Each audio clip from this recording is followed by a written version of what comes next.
Hello there. I've got quite a big one for you all today. This has been by far my most suggested video, and shout out to Keanu Mugiwara 2288 for suggesting it first. That's right, ladies and gentlemen. In this episode, we're going spelunking. So grab your headlamps and make sure you aren't afraid of vampire bats, because we're going deep down into the darkness. A fog-filled maze of ancient ruins and rocks as far as the eye can see.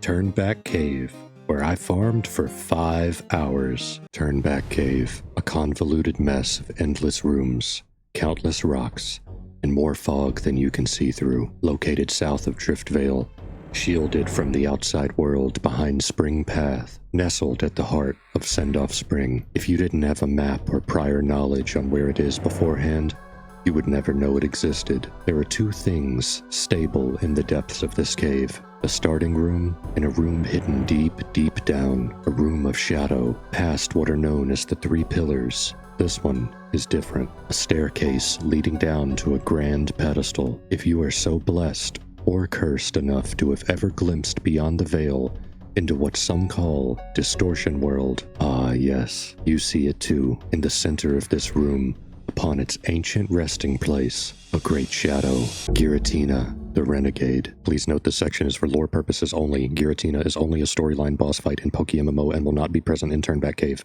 Giratina is not catchable or obtainable in any way, shape, or form in PokeMMO. This statement has indeed been evaluated by the FDA. It hasn't. That is also a joke.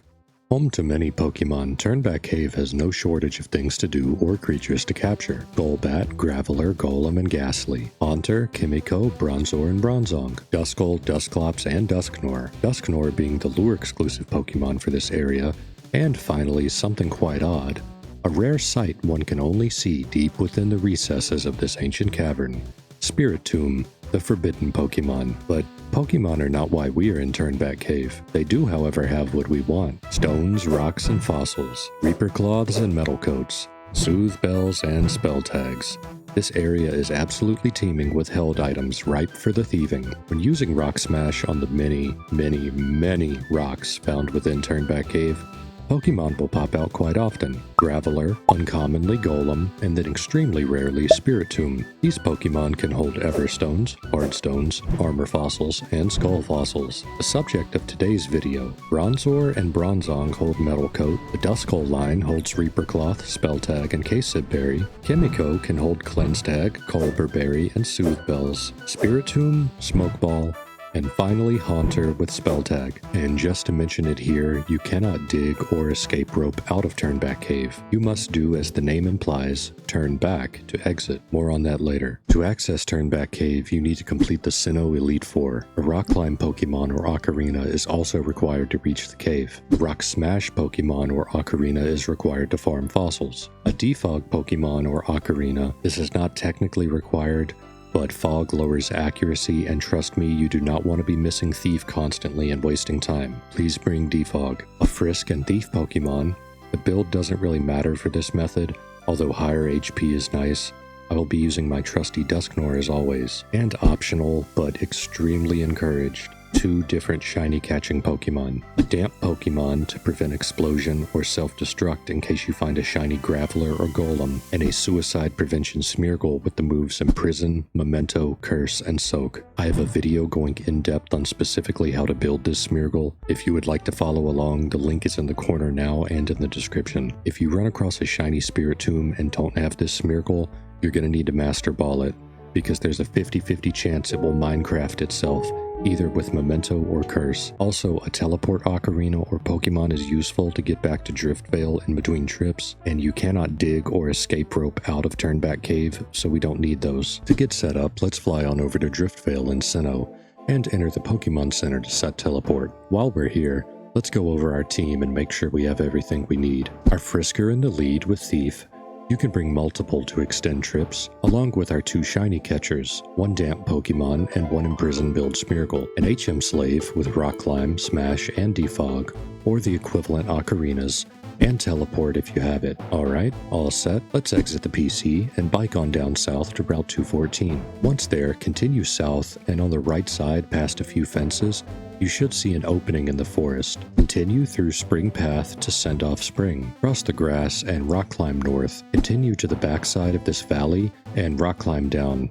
There, we can enter Turnback Cave. Once inside, use defog and enter one of the mini rooms. These rooms are filled with smashable rocks. Just go around and smash them all until you get a frisk proc. Then use Thief and run from the battle. Remember to remove the item you stole from your Pokemon or you won't be able to steal another one. When you're out of rocks to smash, go through any of the doors except the one you entered through. If you turn back, by going through the same door, you will be taken to the entrance room. If you enter a room and there are no rocks to smash, just turn back and then re-enter to reset the room. This is faster than walking all the way across the room to another door. Continue this process until you need to heal, get bored, or find a shiny Spiritomb. And now, what you've all been waiting for, the numbers from our biggest test yet. 5 hours of Turnback Cave farming, and I've got to say these numbers are massive. I've got 5 sets of numbers to go through, so I'm gonna go pretty quick. During the first hour, we found 16 Everstones, 3 Hardstones, 6 Skull Fossils, 4 Armor Fossils, 2 Reaper Cloths, 1 Cleanse Tag, and 1 Spell Tag. The item total for Hour 1 is 199,100 Pokeyen. Hour 2, we farmed 10 Everstones, 4 Hardstones, 9 Skull Fossils, 4 Armor Fossils, 1 Spell Tag, and 1 Metal Coat. The total for Hour 2 is 191,200 Pokeyen. For Hour 3, we stole 14 Everstones, 4 Hardstones, 7 Skull Fossils, 5 Armor Fossils, 2 Metal Coats, 1 Reaper Cloth, and 1 Spell Tag. Our item total for Hour 3 is 202,900 Pokeyen. During Hour 4, we swiped 12 Everstones, 8 Hardstones, 11 Skull Fossils, 6 Armor Fossils, 2 Spell Tags, and 1 Metal Coat, bringing Hour 4's total to 237,600 Pokeyen. And finally, Hour 5, 13 Everstones, 2 Hardstones, 9 Skull Fossils, 6 Armor Fossils, and 2 Soothe Bells. The item total for Hour 5 is 212,350 Pokeyen. Before we get to the grand total value, let's go over some neat numbers. I'm not a math whiz, but I'm pretty sure I got this right. After 5 hours of farming, not a huge sample size I know, but I calculated an average run, or what should be pretty close to an average run of Turnback Cave. And those average numbers are 13 Everstones, 4.2 Hardstones, 8.4 Skull Fossils, and 5 Armor Fossils every hour, totaling 208,630 Pokeyen an hour on average. And now, time for the big number. The grand totals for everything farmed within the filming of this video. We found a whopping 65 Everstones, 21 Hardstones, 42 Skull Fossils, 25 Armor Fossils, 5 Spell Tags, 1 Cleanse Tag, 4 Metal Coats, 3 Reaper Cloths, and 2 Soothe Bells. That is a lot. The total revenue from farming Turnback Cave for 5 hours is 1,043,150 Pokeyen. Ooh,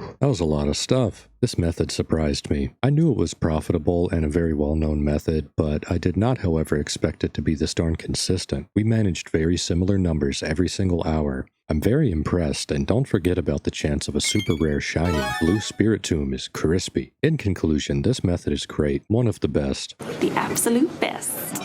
I highly recommend this method to all of you, and it's getting a classic Maebari stamp of approval. Geez, this has been a big one, but I had a blast making it. I hope you were informed or at least entertained by this video. This one took quite a bit longer than my usual videos, but it was well worth it. Are you going to try this method out for yourself? Let me know. Did you build a Smeargle using my guide linked below? Let me know that too. And if you have any questions or places you want me to test next, please leave a comment below. As always, I'm Maebari. This is Smeargle. Thanks for watching.